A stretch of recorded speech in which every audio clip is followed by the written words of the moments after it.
Hello everyone. नमस्कार विद्यार्थी मित्रांनो, आजच्या आपल्या ह्या स्कॉलरशिपच्या तासिकेमध्ये आपण तुमच्या स्कॉलरशिपच्या बुक्समधील जे तिसरं युनिट आहे, तिसरा घटक आहे लँग्वेज स्टडी, हे अभ्यासतो आहोत.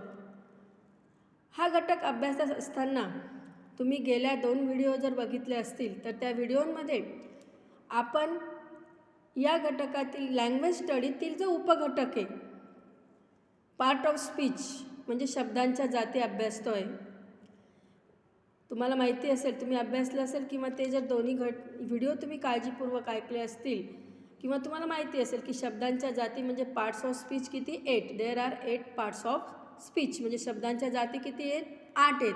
कोणकोणत्या आहेत? Noun, pronoun, verb, adverb, adjectives, preposition, conjunction आणि इंटरजेक्शन या शब्दांच्या एकूण 8 जाती आहेत. वाक्यामध्ये त्यांचा उपयोग हा वेगवेगळ्या पद्धतीने केला जातो. म्हणजे त्यांच्या उपयोगानुसार ते वाक्यांमध्ये वापरले जात. असं बोलताना आपण ते वापरत असतो. या जाती बोलत असताना किंवा लिहित असताना आपण त्यांचा योग्य वापर कुठे त्यानुसार त्या वापरत असतो. असो तर आपण बघा, मग गेल्या 2 व्हिडिओमध्ये तुम्ही ज्या पहिल्या पार्ट्स ऑफ स्पीचच्या 5 जाती ज्या होत्या, नाऊन, प्रोनाऊन, वर्ब, ॲडवर्ब आणि ॲडजेक्टिव्हचा आपण अभ्यास केलेला आहे. आज आपल्याला आजच्या या व्हिडिओमध्ये उरलेले जे 3 शब्दांच्या जाती पार्ट्स ऑफ स्पीच आहेत, कोणकोणते? प्रेपोजिशन, कंजंक्शन आणि इंटरजेक्शन, यांचा आपल्याला आजच्या व्हिडिओमध्ये अभ्यास करायचा आहे.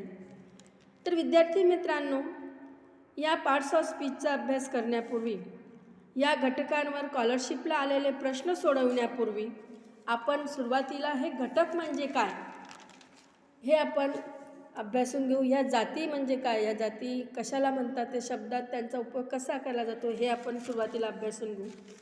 तर आपल्याला सुरुवातीला बघायची प्रेपोजिशन. प्रेपोजिशन म्हणजेच काय? शब्दयोगी अवयव. त्याला मराठीमध्ये काय म्हणतात? शब्दयोगी अवयव. आता बघा, इथं त्याची डेफिनेशन दिले. What is preposition? प्रेपोजिशन म्हणजे काय हे आपण सुरुवातीला जाणून घेऊ. नंतर आपण प्रेपोजिशन बघू. बघा, the words that are use before a noun, pronoun. The words that are use before a noun, pronoun to show the relationship of these words to some other part of the sentence are called preposition.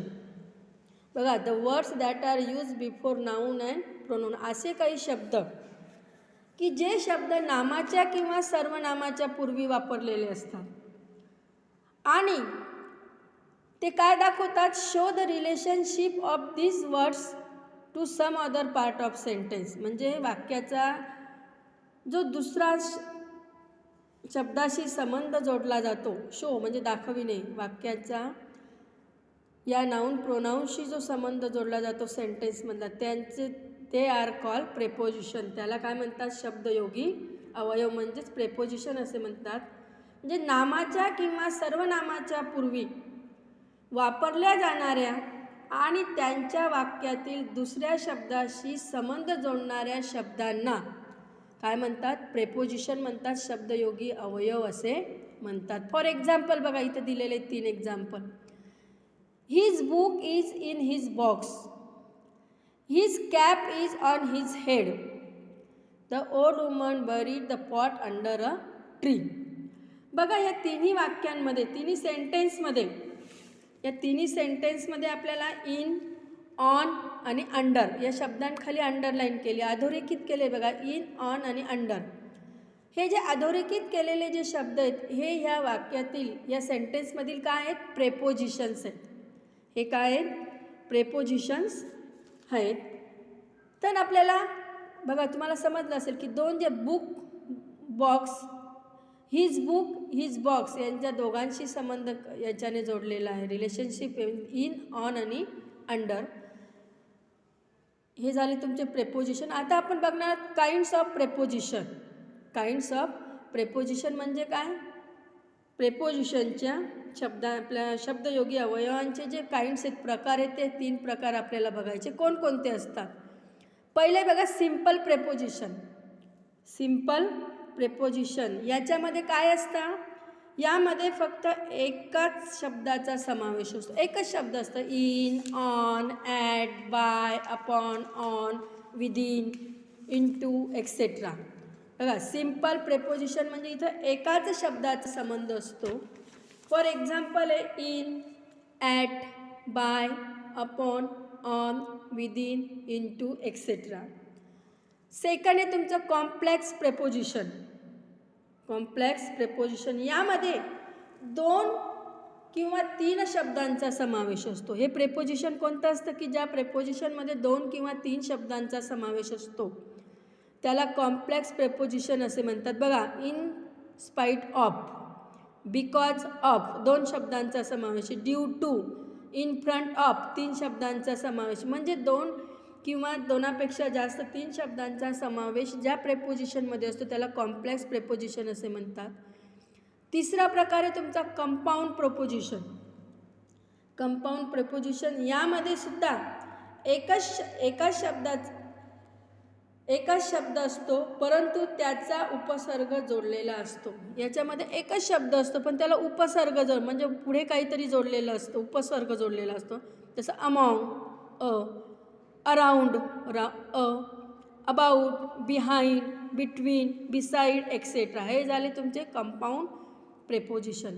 आता विद्यार्थी मित्रांनो, तुमच्या लक्षात आलं असेल preposition म्हणजे काय, what is preposition आणि प्रेपोजिशन कशाला म्हणतात आणि ते प्रेपोजिशनचे प्रकार आपण बघितले. आता आपल्याला त्याच्यावरचे काही सॅम्पल क्वेश्चन्स आपल्याला बघायचे आहेत.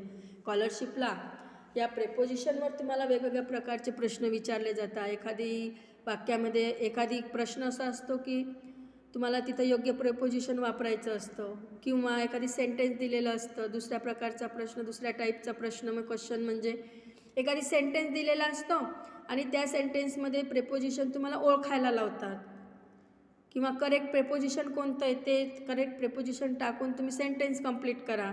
अशा वेगवेगळ्या टाईपचे प्रश्न तुम्हाला स्कॉलरशिपच्या पेपरमध्ये या प्रेपोजिशनवर विचारलेले असतात. तर खाली आपण 5 सेंटेन्स याचे फॉर एक्झाम्पलला घेणार आहोत. बघा, सॅम्पल क्वेश्चन्स आपण बघणार आहोत. पहिले बघा तुम्ही फर्स्ट क्वेश्चन्स आहे याच्यामध्ये,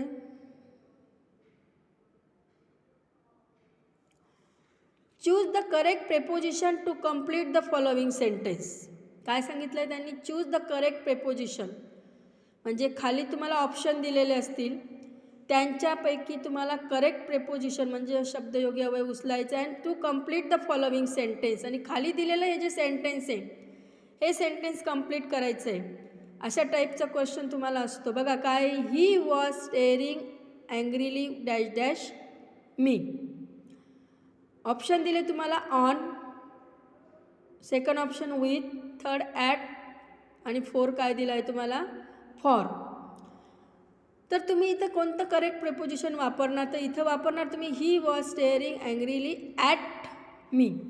म्हणजे मग याचा ऑप्शन काय आहे तुमचा करेक्ट ऑप्शन, करेक्ट ऑप्शन आहे तुमचा ॲट. करेक्ट ऑप्शन ॲट आहे. आलं लक्षात. Second question, choose the correct preposition from the given sentence. इथं तुम्हाला डायरेक्ट सेंटेन्स दिलेलं आहे. बघा, वेगवेगळ्या टाईपचे प्रश्न इथं घेतलेले आहेत. आता इथं तुम्हाला करेक्ट प्रेपोजिशन वापरून वाक्य कंप्लीट करायचं होतं, सेंटेन्स कंप्लीट करायचं. इथं तुम्हाला सेंटेन्स कंप्लीट आहे, या सेंटेन्समध्ये तुम्हाला प्रेपोजिशन शोधायचं आहे. करेक्ट प्रेपोजिशन कोणतं आहे ते निवडायचं. बघा, he drove in to the well to save the little girl. याच्यामध्ये तुम्हाला ऑप्शन आहे drive, in to, little, well. याच्यामध्ये काही तुम्हाला नाऊन सापडतील, काही वर्ब सापडतील. मग तुम्हाला इथं जे इन टू आहे, सेकंड जो ऑप्शन आहे, सेकंड ऑप्शन कोणता आहे तुमचा इथं इन टू, हे तुमचा करेक्ट आन्सर आहे किंवा करेक्ट उत्तर तुमचं इथं दिलेलं आहे. आता तुम्ही बघणार आहोत थर्ड क्वेश्चन आपण बघणार आहोत, चूज द करेक्ट प्रेपोजिशन. बघा, तिसरा हा वेगळ्या टाईपचा क्वेश्चन आहे. चूज द करेक्ट प्रेपोजिशन म्हणजे खाली तुम्हाला पार्ट्स ऑफ स्पीचमधलेच काही वर्ड्स दिलेले आहेत, डेली, ॲक्रॉस, अहेड, सून. याच्यापैकी प्रेपोजिशन कोणतं आहे हे प्रेपोजिशन तुम्हाला शोधायचं आहे. तर इथं प्रेपोजिशन आहे तुमचं option number 2 across. Option number 2 across हे तुमचं प्रेपोजिशन आहे. पुढचं 4 क्वेश्चन दिला आहे तुम्हाला, select the words to complete the sentence. Select the word to complete the sentence. तुम्हाला खाली जे ऑप्शनमधनं एक वर्ड शोधायचा, प्रेपोजिशन शोधायचं, sentence complete. He took me dash dash a trip. She took me dash dash a trip. Option A, one option आहे in, second at, third in to आणि four for. तर तुमचं याच्यातलं तुम्हाला इथं या कोणतं प्रेपोजिशन इथं करेक्ट आहे तुमचं, तर फॉर. फॉर हे प्रेपोजिशन वापरून तुम्हाला हे सेंटेन्स कंप्लीट करता येतं. आता फिफ्थ सेंटेन्स तुम्हाला, फिफ्थ सॅम्पल क्वेश्चन आहे. We see dash dash our eyes. We see dash dash our eyes. आपण डोळ्यांनी काय काय करतो, बाय. फर्स्ट ऑप्शन दिलं आहे बाय, सेकंड आहे फ्रॉम, थर्ड आहे विथ आणि फोर आहे फॉर. तर इथं तुम्हाला जे थर्ड ऑप्शन आहे विथ, हे वापरून हे सेंटेन्स कंप्लीट करतात. We see with our eyes म्हणजे आम्ही आमच्या डोळ्यांनी पाहतो, आपण आपल्या डोळ्यांनी पाहतो, असं हे सेंटेन्स कंप्लीट होतं. आता तुम्हाला प्रेपोजिशन म्हणजे काय विद्यार्थी मित्रांनो, प्रेपोजिशन म्हणजे काय तुम्ही बघितलं. या प्रेपोजिशन बरोबरच तुम्ही त्या प्रेपोजिशनच्या ज्या काइंड्स होते ते काइंड्स आपण बघितले. आता आपल्याला बघायचं आहे पुढचं जे पार्ट्स ऑफ स्पीच. पुढचं पार्ट्स ऑफ स्पीच आपल्याला बघायचं आहे कंजंक्शन. कंजंक्शन काय, कंजंक्शनला मराठीत म्हणता उभयान्वयी अवयव. कंजंक्शन या घटकावर स्कॉलरशिपला आलेले जे प्रश्न सोडवण्यापूर्वी आपण बघणार आहोत कंजंक्शन म्हणजे काय. कंजंक्शन म्हणजे काय. The words that join together two or more words, phrase, sentence are called conjunction. What is mean by conjunction. Words that join together, the words that join together two or more words, phrase, sentence are called conjunction. म्हणजे दोन किंवा दोनापेक्षा जास्त शब्द किंवा वाक्यांना जोडणाऱ्या शब्दांना conjunction असे म्हणतात. कंजंक्शन कशाला म्हणतात मग. The words that are join together, असे शब्द की जे एकमेकाला जॉईन करतात. काय, टू ऑर मोर वर्ड्स, दोन किंवा दोनापेक्षा जास्त शब्द, फ्रेज, सेंटेन्स, वाक्य, काही वाक्यप्रचार किंवा दोन शब्द एकमेकांना जोडण्यासाठी, जॉईन करण्यासाठी जो शब्द वापरला जातो त्याला कंजंक्शन असे म्हणतात. फॉर एक्झाम्पल बघा, फॉर एक्झाम्पल इथं तुम्हाला दिलेलं आहे. Gopal, Ahmed and Krishna are friends. Gopal, Ahmed and Krishna are friends. Second बघा, Ramnath was rich but he wasn't kind. Ramnath श्रीमंत आहे पण तो दयाळू नाही आहे. Nachiket stood first because he work hard. Nachiket stood first, त्याला फर्स्ट रँक मिळाला आहे, पहिला आला आहे तो. कारण काय त्याचं, ही वर्क हार्ड. म्हणजे हे दोन जे सेंटेन्स आहेत, नचिकेत स्टूड फर्स्ट एक सेंटेन्स आणि ही वर्क हार्ड हे दुसरं सेंटेन्स, याला जोडणारा हा जो शब्द आला आहे बिकॉज शब्द, त्याला आपण कंजंक्शन म्हणून जोडला जातो. म्हणजेच बघा या तिन्ही सेंटेन्समध्ये, हे जे तिन्ही सेंटेन्स आहे and, but, because, he underline केलेली जी वर्ड्स आहेत अँड, बट आणि बिकॉज, ही कंजंक्शन आहेत. कारण पहिल्या वाक्यामध्ये बघा, पहिल्या वाक्यात अँडने दोन शब्द जोडलेले आहेत, अहमद आणि कृष्णा. आणि दुसऱ्या वाक्यामध्ये बट आणि बिकॉज. दुसऱ्या आणि तिसऱ्या वाक्यामध्ये बट आणि बिकॉज आणि दोन वाक्य जोडलेली, दोन वाक्य बघा, रामनाथ वॉज रिच आणि ही वॉजंट काइंड, हे दोन्ही वाक्य बट याने जोडलेली आहेत. म्हणून बट आणि बिकॉज हे काय झाले, कंजंक्शन आहे.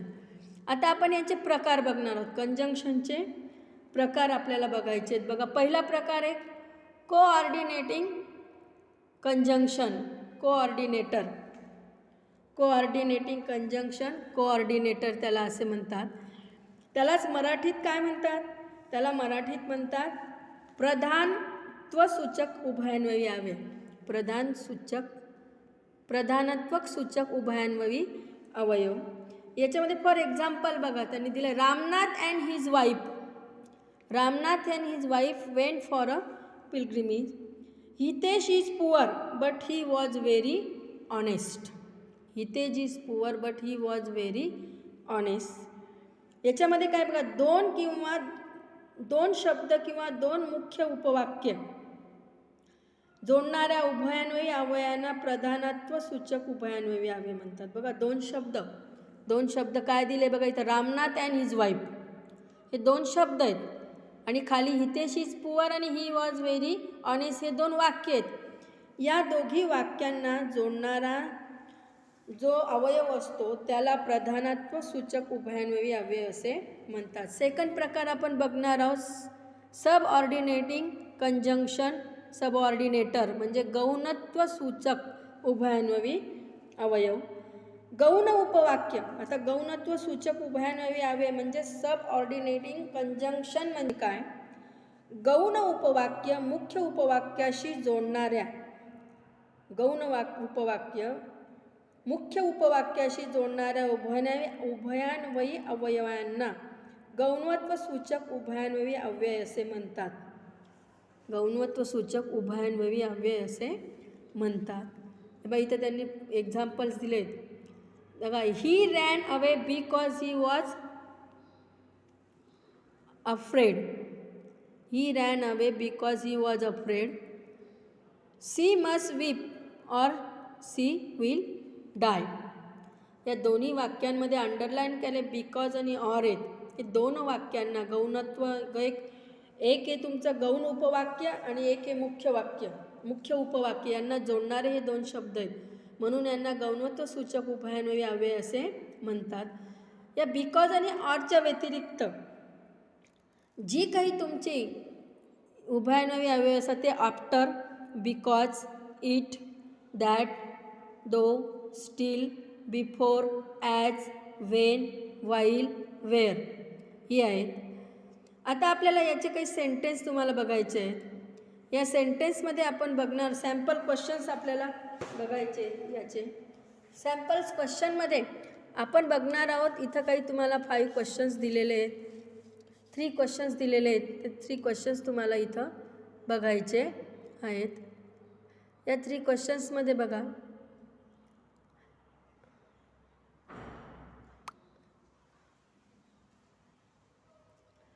आपण एक क्वेश्चन समजून घेऊ. फर्स्ट सॅम्पल क्वेश्चन आहे, choose correct conjunction from the given sentence. खाली सेंटेन्स दिले, याच्यामध्ये तुम्हाला करेक्ट कंजंक्शन शोधायचं आहे. He was ill but he attend the school. He was ill, तो आजारी होता, but he attend the school, पण त्याने स्कूल अटेंड केली. याच्यामध्ये करेक्ट कंजंक्शन आहे बघा, 4 ऑप्शन दिले, ill, second attend, third school आणि 4th बट. पण तुमचं करेक्ट ऑप्शन आहे याच्यातलं बट. सेकंड आहे fill in the blank with suitable conjunction from the option. खाली सेंटेन्स दिला इनकम्प्लीट आहे, त्याच्यामध्ये तुम्हाला खाली दिलेल्या ऑप्शनमधनं करेक्ट कंजंक्शन, सुटेबल कंजंक्शन घेऊन ते सेंटेन्स कंप्लीट करायचं आहे. He decided to leave for Canada dash dash she would take his further education. Option दिले आहे तिथं तुम्हाला सो दॅट, बिकॉज, बट आणि ऑर दिलेले आहेत. तर इथं तुमचं करेक्ट जे ऑप्शन आहेत, करेक्ट ऑप्शन आहे तुमचं so that. He decided to leave for Canada so that he could take his further education.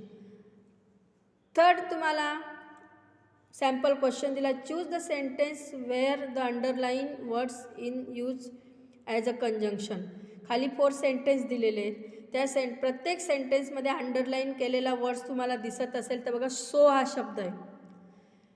तर या 4 सेंटेन्समध्ये सो हा शब्द आलेला आहे, पण कोणत्या सेंटेन्समध्ये तो कंजंक्शन म्हणून आलेला आहे बघा. फर्स्ट ऑप्शन आहे डोंट बी सो अँग्री. इथं तो कंजंक्शन म्हणून आलेला नाही आहे, तो सो हा शब्द त्या सेंटेन्सचाच एक पार्ट आहे. सेकंड आहे it was not so easy as you thinks. इथं पण नाही. I was feeling feverish so I went to see a doctor.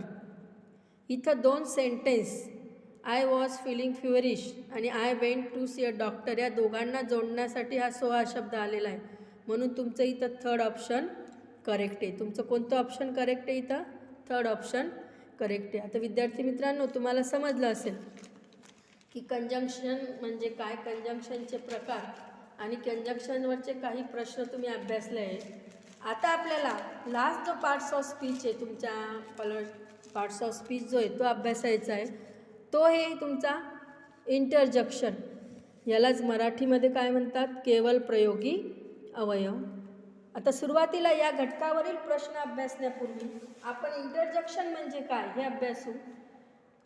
इंटरजक्शन, an interjection is a word which express an emotions or some strong feeling. बघा, इंटरजक्शन म्हणजे काय. an interjection is a words, इंटरजक्शन म्हणजे असा शब्द की तो शब्द which express an emotions, काय सांगतोय तो आपल्याला, इमोशन्स सांगतोय, or some strong feeling, आणि काही आपल्या ज्या भावना असतात त्या भावना व्यक्त करण्यासाठी आपण जो शब्द वापरतो त्या शब्दाला केवल प्रयोगी अवयव म्हणजे इंटरजक्शन असे म्हणतात. फॉर एक्झाम्पल इथं दिलं आहे बघा, त्यांनी काय दिलं आहे, last I fail the test. Wow, second, wow this is a surprising gift. Oh excuse me. या तिन्ही सेंटेन्समध्ये लास्ट, वाव, ओ हे शब्द इंटरजक्शन आहेत.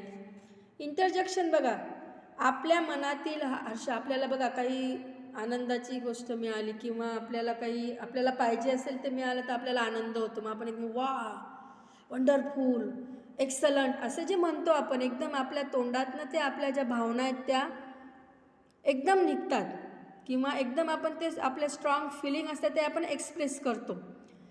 त्यावेळेला ते एक्सप्रेस करण्यासाठी आपण जे शब्द वापरतो त्या शब्दांना इंटरजक्शन असे म्हणतात.